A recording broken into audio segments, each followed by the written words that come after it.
I'll talk about the cost of the healthcare system. CIED infections result in substantial increased cost to the healthcare system.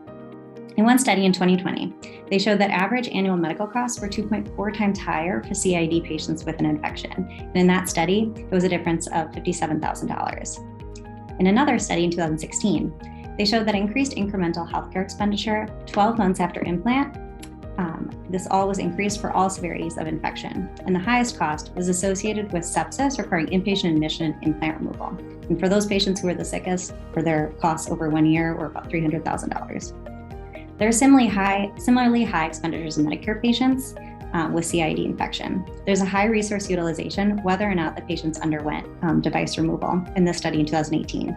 Hospitalizations were the largest driver of cost, and as can be seen in the graph on the right, cost increased with time to device extraction.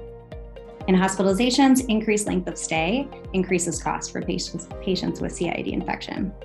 A recent study in the Journal of the American Heart Association showed that compared to endocarditis of prosthetic and native valves, patients who had CIED infective endocarditis had the longest length of stay and the highest hospital costs.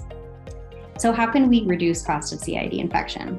We can identify solutions to prevent infection in the first place, identify infection early and prevent hospitalization because hospitalization is a major driver of cost, minimize time to device extraction because the longer you wait, the higher the cost, reduce length of stay. Each additional day in the hospital increases the cost, and prevent reinfection and readmissions by treating patients who have CIED infections according to society guidelines.